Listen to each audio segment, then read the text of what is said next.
If you were to compare our digital lives to some metaphorical war, cold calling and email campaigns would be atrocities. They are intentional, large-scale violence that I can't believe I have to say this, that you should avoid. No exceptions.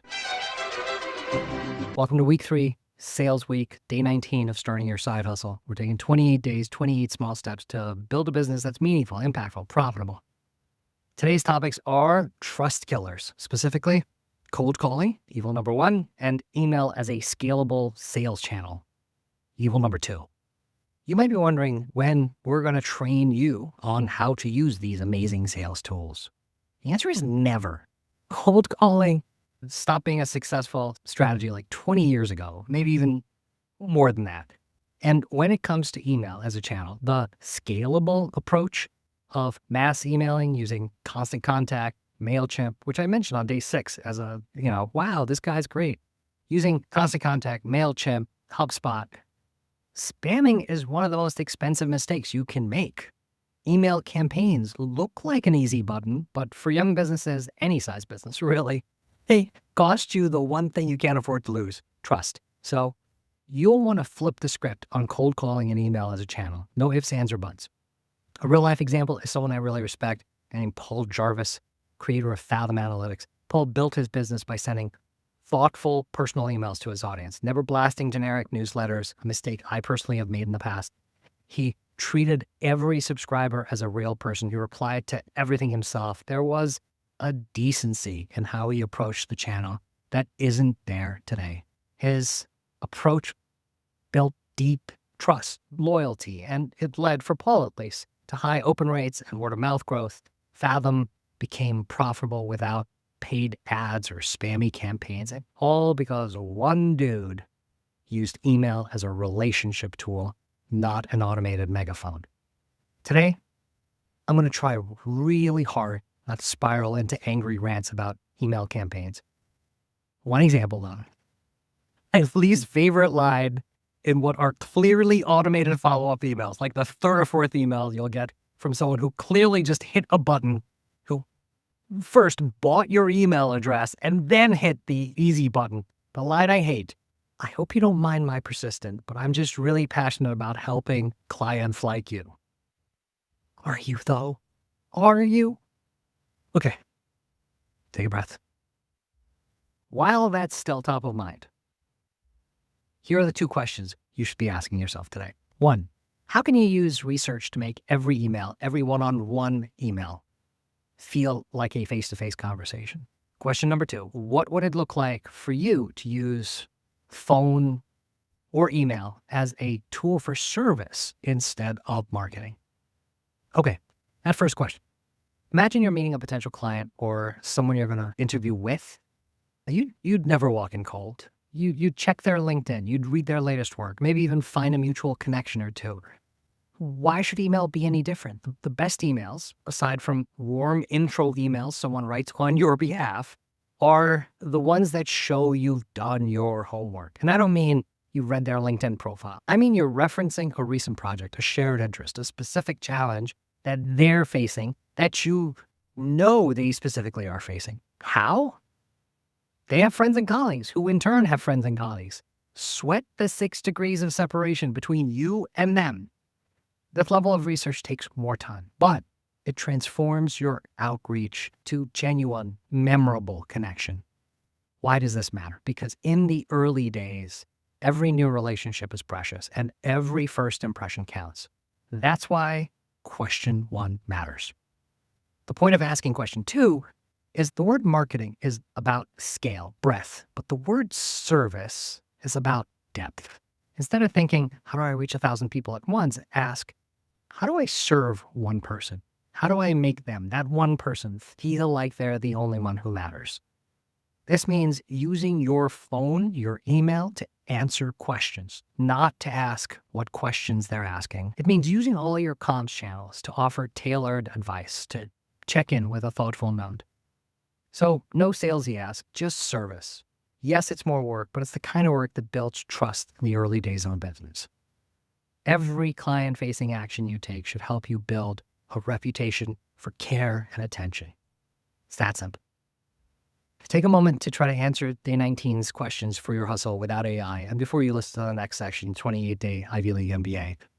I personally think it's useful to try to answer questions without AI first, but if you'd rather do that, the AI teaching assistant prompt will drop with today's case study in a couple hours. If you don't know what I'm talking about, check out Lunch Break Millionaire Day Zero or go over to superserious.com where I'm posting daily transcripts. The AI prompts are there too. That's it. How's all smarter?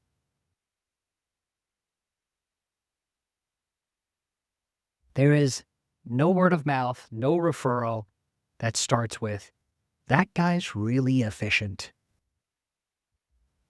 Every channel, but especially email, because so many people live there, should be a source of delight, not digital noise, not your elevator pitch, not asking for time, not anything else.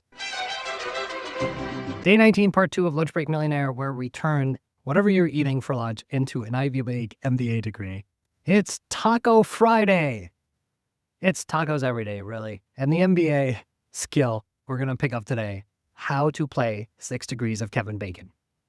After spending 4 days on the skills that build trust, empathy, active listening, curiosity, transparency, today we're focused on the flip side, common sales practices that can destroy trust. The MBA lesson here is about equipping you with a unique, actionable skill to help you avoid these trust killers, especially when reaching out to new contacts. Today's MBA skill, how to mine your social network.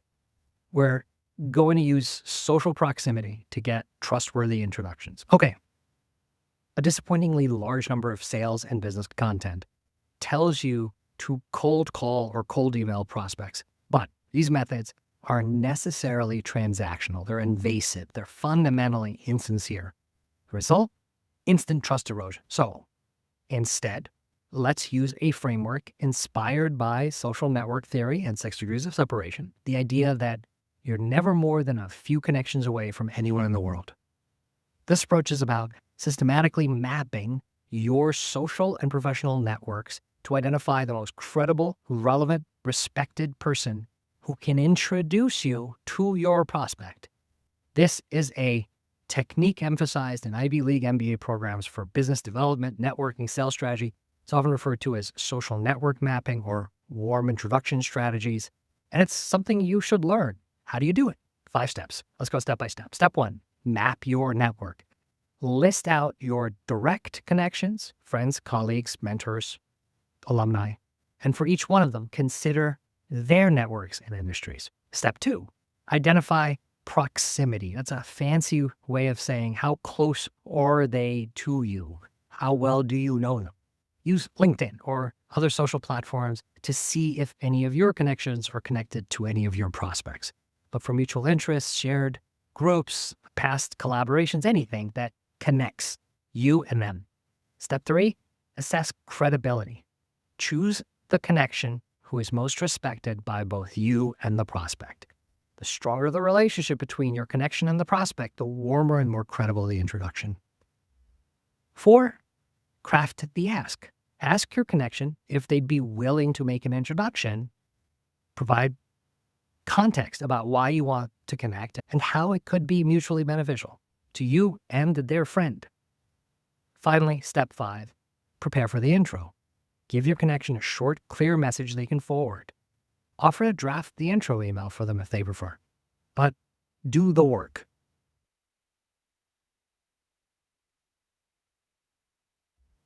Why does this work? There's a principle in social psychology called trust transfer. People trust recommendations from those they know and respect. A warm introduction transfers some of that trust to you. The other reason is that there's a smaller level of perceived risk. Prospects are more likely to engage with someone who comes recommended. Third reason, it's evidence-based. Research shows that warm introductions significantly increase the likelihood of a successful business relationship compared to cold outreach. And before you ask me for exactly which piece of research, I kind of inferred it from the best practices in MBA curricula at Harvard and Wharton. Quick example before we end this section. Imagine you want to pitch your software to a potential client at a large company. Instead of a cold email, You check your network, find that your former boss is connected to the client's manager or, or someone over there that's influential and can be a decision maker. You ask your ex-boss, you ask your ex-boss for an introduction, and suddenly your outreach is framed as a trusted recommendation rather than a cold call. That's how you leverage your network, your 6 degrees. You become one with Kevin Bacon. That's how you hustle smarter.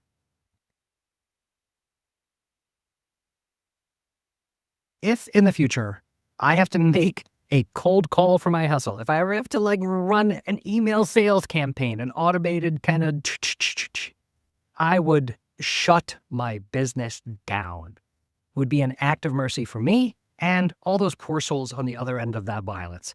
I'm ready to get my first tattoo, people. It'll say, sooner cat food than spam. This is day 19, part 3 of Lunch Break Millionaire. This is a segment where we #build in public, where I answer the daily questions every hustle should, using the MBA skills we just learned and showing my work, sharing how I'm building my hustle from scratch. No filters, just the real journey. You don't need to actually like or subscribe. I'm not doing it for the clicks. But if you're leveling up from other creators you know or you follow, introduce us. I want to learn from them and help them level up too. We all deserve better than to just make rich people richer. Okay, some humble bragging. I have 12,000 followers on LinkedIn. And today's exercise showed me that means jack. I diligently did my network mapping and realized the massive chasm between a follower and a friend. For instance, I searched for any first-degree relationships with a title of managing director or higher, and I got 100 pages of search results. And before you think I'm still bragging, here's the polar opposite of a humble brag. In those 100 pages of search results, I knew about 10 people? What can I say that I didn't say on day 13? I suck at networking. I just do. Okay, some more mind-numbing highlights of today's analysis, my own personal network analysis, my little Idaho. I validated that most of my senior connections are just followers. They're not people I actually talk to in my life or my much higher bar. I haven't broken bread with any of them. Most of my followers probably connected with me while I was regularly blogging on leadership on LinkedIn. And if I was desperate on a sales side, I could probably ask them for a warm intro to a second-degree connection. That's first to them. But I'd probably have to explain to my follower who the hell I am first. So they're there as a resource, and that's only slightly better than a cold call. So, food. What else? I validated that most of my real-world contacts are at big banks, either at JP Morgan, Bank of America, Bank of New York, Wells Fargo. Makes sense. That's 25 years of my day jobs. What else? I know an unusually large number of people at Citibank, way more than I previously thought. And weird because I've never worked there. My guess is that Citi hires more than its fair share of ex-JP, ex-B of A, ex-BNY, etc. And Goldman and BlackRock also kept coming up in my list. And I haven't worked there either, at either of those places. My guess is that those followers, unlike me, they're just good at networking. That skill landed them there and they continue to exercise it. Good for them. None of this network mapping stuff helps me yet because my content is giving me enough people to help. But I'm psyched that I did the exercise. All those connections are kind of like dry powder for later when I need a larger fire. So let's jump back to the day's questions. The first one was, how can you use research to make every email, every one-on-one email feel like a face-to-face introduction? My answer isn't, read my prospect's LinkedIn. It's use LinkedIn the way it was meant to be used for network mapping. It can help you answer one of the hardest questions in sales. Who is the most credible person who could introduce you to a prospect? So you can go from cold to warm conversation. Easy as that. Question 2 was, what would it look like for you to use your phone or email as a tool of service instead of marketing? Again, you're living the answer in this social media form. You're watching it. if I can validate with potential prospects that this content is useful to them, if I can get their permission to share it with them regularly, then I'll repurpose it from post and blog to newsletter. That, by the way, is the whole point of the Super Serious mobile app, to funnel your social media followers into a platform you own so you can serve them, you can engage them differently, you can hug them and call them George. I love today's MBA lesson because it was all about avoiding trust-killing sales tactics by using my existing network for warm, credible introductions, a skill rooted in social network theory and widely taught at every MBA program out there, including the Ivy League. So do it if you haven't done it. Go forth, build trust.